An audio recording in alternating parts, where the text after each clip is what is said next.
अब आपको लेकर चलते हैं अमेरिका की तरफ और अमेरिका का एक प्लान सामने आया है, डोनाल्ड ट्रंप का एक प्लान सामने आया है और वो है प्लान गोल्डन डोम का। हम सुनते हैं कि जी इजराइल जो है उसने एक अपने हिसार का अपना जो है हिफाजत के लिए एक हिसार बनाया हुआ है और ये जो डोम है, जो इजराइल का डोम है, वो उनको बचाता है मिसाइलों से। अब ये जो अमेरिका है, अमेरिका का भी कुछ ऐसा ही प्लान है और अमेरिका कहता है कि जी हम एक गोल्डन डोम बनाएंगे और जदीद जो मिसाइल हैं अगर हम पर फायर किए गए और अगर कोई दीगर फ़ज़ाई ख़तरात होंगे तो हम बचत करेंगे अपनी और अपने लोगों को बचाएंगे और अपने जो अहम मकामात हैं उनको बचाएंगे और कोई भी ख़तरा जो है अमेरिका की तरफ अगर आया तो हमारा जो golden dome missile defence system है वो हमें बचा लेगा। अब इस डिज़ाइन की मंजूरी दे दी गई है और 175 अरब डॉलर्स की लागत से ये दिफाई निज़ाम बनाया जाएगा और कहते हैं कि जी ये खला से दागे गए मिसाइल भी रोक सकेगा। अब ये मामला है क्या, इसको ज़रा समझते हैं। हमारे साथ सीनियर एनालिस्ट मौजूद हैं, असफर इमाम अमेरिका से। अस्सलाम वालेकुम असफर साहब।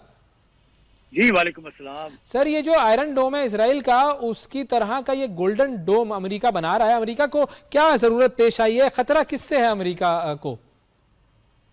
हाँ, खतरा तो बज़ाहिर यही बताया गया है कि अमेरिका को चीन और रूस से खतरात हो सकते हैं। अगर उनकी तरफ से कोई मिसाइल हमला हुआ तो उसकी रोकथाम के लिए क्या निज़ाम होना चाहिए, वो उन्होंने इस सिलसिले में ये 175 अरब डॉलर का मंसूबा पेश किया है। और इस पे काम, मैं थोड़ा सा इसका बैकग्राउंड बता दूं। देखिए, ये अमरीकी महकमा दफा के मातहत अमरीकी फोर्सेस का छठी ब्रांच है, समझ लें। ये स्पेस आर्मी कहलाती, स्पेस फोर्सेस, जो जिसका क़याम दिसंबर 2019 यानी अब से सिर्फ 5 साल पहले कायम किया गया था। और इसका बुनियादी तौर पर मकसद ये था कि स्पेस में अमरीकी बालादस्ती को कायम किया जाए। और इस सिलसिले में बहुत तवील अरसे से काम हो रहा है। इनके पास ये सलाहियत हासिल हो चुकी है कि दुनिया भर में जो कम्युनिकेशन सिस्टम है वो किसी वक्त भी उसको जैम कर सकते हैं। एक तो ये, दूसरा ये जो मिसाइल सिस्टम ही नहीं, एक तो इस डिवीजन में है ये जो ब्रांच है, ये इसमें स्पेस के अंदर जितनी भी जो भी चीजें हैं उस पर मुस्तकिल निगरानी रखती हैं और न सिर्फ उसको निगरानी कर रखती है बल्कि उसको मिसाइल से तबाह करने की भी सलाहियत रखती है। अब ये सिलसिला जो शुरू किया गया है वो ये जो प्रोग्राम है, इस प्रोग्राम के तहत दुनिया भर में कहीं भी कोई मिसाइल, अगर खतरनाक मिसाइल होगा जो परवाज करके अमेरिका पर हमला कर सकता होगा, उसको परवाज शुरू करने से पहले ही नाकारा बना देने के लिए ये मंसूबा शुरू किया गया है। 175 अरब डॉलर का मंसूबा है और इसमें बज़ाहिर यही कहा गया है कि रूस और चीन की तरफ से कभी अगर हमला हुआ तो उससे रोकथाम की जा सकेगी, इसके लिए डिफेंस के लिए बनाया जाए। लेकिन सब जानते हैं कि रूस और चीन की तरफ से अमेरिका पर हमले के बहुत कम इम्कान हैं, कोई इम्कान नहीं है। लेकिन आप जानते हैं कि ये सारी जो फौजी तहकीकात होती हैं, जो फौजी जो इजादात होती हैं, ये दरअसल बाद में ये कमर्शियल पहलू भी रखती है। 175 अरब डॉलर खर्च करके ये जो मंसूबा बनाएंगे, फिर आप देखेंगे कि बहुत सारे तीसरी दुनिया के ममालिक, छोटे छोटे ममालिक, वो सब चाहेंगे बिल्कुल अरबों डॉलर्स में खरीदेंगे और इससे 10 गुना ज्यादा ये वापस कमा लेंगे। तो ये बुनियादी मकसद डिफेंस के नाम पे जो शुरू की गई तहकीक का एक तिजारत भी मकसद होता है और फिर ये असला बिकेगा और बहुत सारे ममालिक इसको खरीदने की कोशिश करेंगे। और ये ऐसा सौदा नहीं है जिसमें अमेरिका कोई बहुत बड़े पैमाने पे सरमाया करके घाटे का सौदा करता। अब ये जो ट्रंप ने कहा था कि खला से भी दागे गए मिसाइल जो है उसको रोका जा सकेगा, तो ये बात क्या उसने ये मतलब मेटाफोरिकल कही थी, कोई एग्जांपल दी थी उसने, या वाकई मतलब वो ये कह रहा है कि आने वाले वक्तों में खला से भी मिसाइल दागे जा सकेंगे? मुस्तकबिल में जंग जो है वो तो अब तो खला में होगी। आपने देखा नहीं कि अभी चंद घंटों की जो लड़ाई थी पाकिस्तान और अमेरिका के, पाकिस्तान और भारत के दरमियान, किसी भी मुल्क ने एक दूसरे के बॉर्डर क्रॉस नहीं किए, अपने जो खला में अपने फजा में रहते हुए एक दूसरे पे मिसाइल दागे हैं। तो ये तो अब उससे जरा एडवांस किस्म का मंसूबा है और जहां जहां पे मिसाइल नकल हरकत शुरू होगी उसमें इसकी तैयारी शुरू हो रही होगी, ये सैटेलाइट के जरिए से उसके ऊपर निगरानी रखेंगे। उसे खला में तबाह करने के बजाय उसे चलने से पहले ही नाकारा कर देंगे, उसे चलने से पहले ही नाकारा बना देंगे। ये इसका इनका मंसूबा है। और यकीनन इस सिलसिले में बहुत एडवांस काम जो है वो चाइना और रशिया भी कर चुका है। ये आप ये रहे कि खला में मुख्तलिफ सैयारों को मिसाइल मारकर तबाह करने का एक अमेरिका भी तजुर्बा कर चुका है और रशिया ने भी तजुर्बा किया है इसका।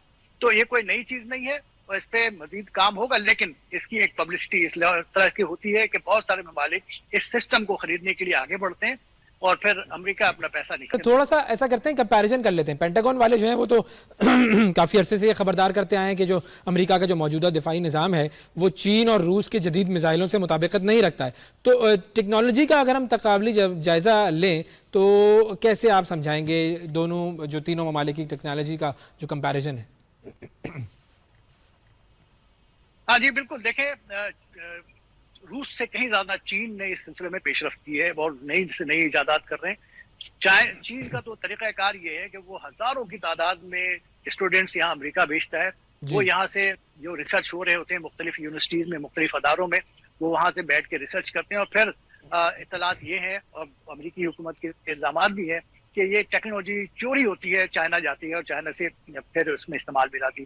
تو چائنا تو بہت منظم طریقے سے اپنے منصوبوں پہ کام کر رہا ہے، خود وہاں پہ بھی ریسرچ بیس انہوں نے قائم کی ہے. گرچہ آج کی تاریخ تک دنیا میں سب سے بڑا جو ریسرچ بیس ہے سائنس اور ٹیکنالوجی یا کسی بھی شعبے میں وہ امریکہ میں ہی ہے اور امریکہ اسی وجہ سے سپر پاور ہے. لیکن اب اس فیلڈ کے اندر چائنا اور اس کے بعد رشیا بھی کام کر رہا ہے، لیکن چائنا سب سے زیادہ نمایاں ہے اور اس کی ٹیکنالوجی ابھی پاکستان اور بھارت کے درمیان جنگ کے دوران یہ بھی سامنے بھی آئی ہے اور یہ اس سے زیادہ ایڈوانس ٹیکنالوجیز ابھی انہوں نے اور رکھی ہوئی ہیں جو سامنے لے کے نہیں بھی آئے.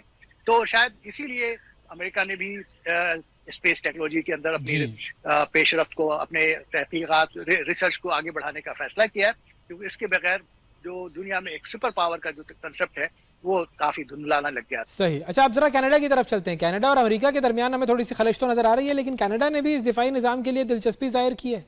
یہ کیا معاملہ ہے؟ نہیں، کینیڈا امریکہ کے درمیان کوئی خلش والی بات نہیں ہے. صدر ٹرمپ نے جس طرح کے بیانات دیے اور کچھ پالیسیز اختیار کی، خصوصی طور پہ جو ٹیرف کے معاملات تھے. آپ کو پتہ ہے یہاں پہ کینیڈا اور میکسیکو کی سرحدیں امریکہ کے ساتھ ملتی ہیں، تو ان کو ٹیرف میں بہت زیادہ رعایت تھی، آزادانہ تجارت ہوتی تھی. تو جب ٹرمپ نے ٹیرف عائد کرنے کی جب بات کی اس کے اوپر کوئی ریئیکشن آیا، لیکن ٹرمپ نے یہ بھی کہا کہ اگر ممکن ہوا تو کینیڈا کو امریکہ کی 52ویں ریاست بنایا جا سکتا ہے. تو اگر آپ سروے کریں تو کینیڈا کے لوگ چاہیں گے کہ اگر اس کو امریکہ کی ایک ریاست بنا دی جائے، لیکن بہرحال وہاں کے حکمران اس کو نہیں چاہتے اور خاص کر جو فرینچ جو طبقہ ہے، جو فرینچ ایریا ہے، وہ بھی نہیں چاہتی، جس کی وجہ سے اس پہ پیش رفت نہیں ہوئی. لیکن بحثیت مجموعی دونوں ممالک میں بہت زیادہ تعاون رہتا ہے، دونوں ایک دوسرے کے مدد سے ہی چلتے ہیں اور امریکی ضروری جو اشیاء ہیں وہ کینیڈا جاتی ہیں اور کینیڈا کی جو اشیاء ہیں وہ امریکہ آتی ہیں.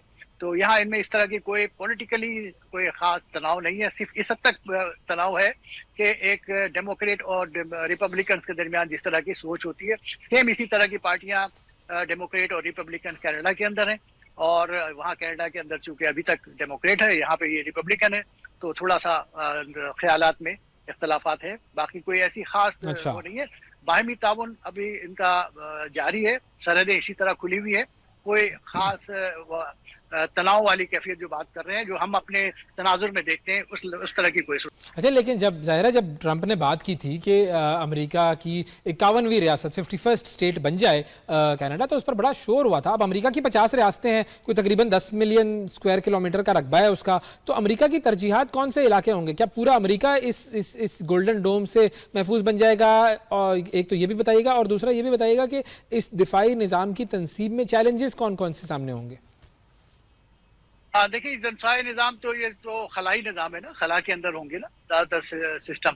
تو سیٹلائٹ بیس سارا سسٹم ہوگا، تو وہ تو پوری دنیا کے لیے ہی ہوگا اور اس کے مطابق اپنی حکمت عملی تیار کرنا. یہاں پہ یہ دیکھیں پورا جو ڈویژن ہے یہ یونیفارم ڈویژن ہے. یہ جس طرح فوج میں لوگ یونیفارم پہن کے کام کر رہے ہوتے ہیں، اسی طرح یہاں پہ، حالانکہ یہاں کوئی بندوق اٹھائے نہیں گھوم رہا ہوتا، سائنس اور ٹیکنالوجی پہ ریسرچ کر رہے ہوتے ہیں اور یہ ٹیکنالوجی کی دنیا ہے.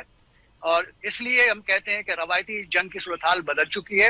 اب یہاں پہ ہزاروں میل دور بیٹھ کر کے آپ ڈرون کو کنٹرول کرتے ہیں اور دشمن ملک میں تباہی مچاتے ہیں. فزیکلی کسی کو جانے کی ضرورت نہیں ہوتی.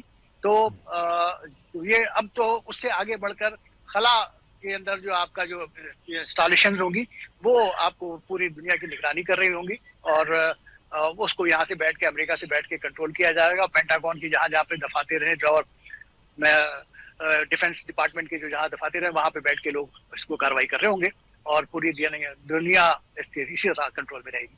बिल्कुल। अच्छा, अब ये चूंकि गोल्डन डोम बनाने के पीछे जो है बात की गई है चीन और रूस की, तो जब ये अगर बन जाता है तो फिर अमेरिका और के जो ताल्लुकात हैं चीन और रूस के साथ, उन पे भी तो तब्दीली आएगी, उसके हवाले से क्या कहेंगे? देखिए, ये तो डिफेंस के नाम पे कर रहे हैं, और हर मुल्क को अपने डिफेंस के लिए अख्तियार होता है। चीन में इत्तला तो है ये कि चीन कहीं इससे ज्यादा एडवांस चीजों पे काम पहले ही कर चुका है, वो अपने मुतालबात अपनी जगह पे, लेकिन वो भी अपनी ये रिसर्च को बहुत तेजी से आगे बढ़ा रहा है। और अमेरिका की ये कोशिश है कि इस हथियार के जरिए से दुनिया पे दोबारा एक बालादस्ती हो। जब इस बालादस्ती के लिए जरूरी है कि खला में बालादस्ती हो। खला के अंदर जो बालादस्ती हासिल होगी, वो कौम फिर, आपको याद होगा कि किसी जमाने में बहर पे, समुद्र में जिन कौमों की बालादस्ती हासिल होती थी, वो दुनिया पे हुक्मरानी करते थे। लेकिन अब दुनिया बदल चुकी है, अब खला में जिसकी बालादस्ती होगी वो दुनिया पे हुक्मरानी करेगा। और अब तो इसी तरह अमेरिका जो है अपनी सुपर पावर की जो हैसियत है उसको कायम रखने के लिए, अपनी ये बालादस्ती को कायम रखने के लिए अपने रिसर्च के ऊपर में और इस प्रोग्राम पे पैसे खर्च कर रहा है। All about power sir, all about power, बिल्कुल। अच्छा, मतलब हम ये कह सकते हैं कि गोल्डन डोम का जो ऐलान है उसके बाद असलहा साजी के एक नए दौर का आगाज हो सकता है। जी बिल्कुल। एक तो जाहिर है इसमें आपसे रवायती असले के बजाय मिसाइल टेक्नोलॉजी जो बहुत तेजी से बढ़ रही थी, उसके बजाय अब सैटेलाइट टेक्नोलॉजी के ऊपर में ज्यादा काम होना शुरू होगा। जाहिर है इसके नतीजे में चाइना भी इस पे काम को और बढ़ाएगा, अपने वसाइल को लगाएगा। चाइना के पास भी वसाइल की कोई कमी नहीं। बहुत शुक्रिया अदा करेंगे।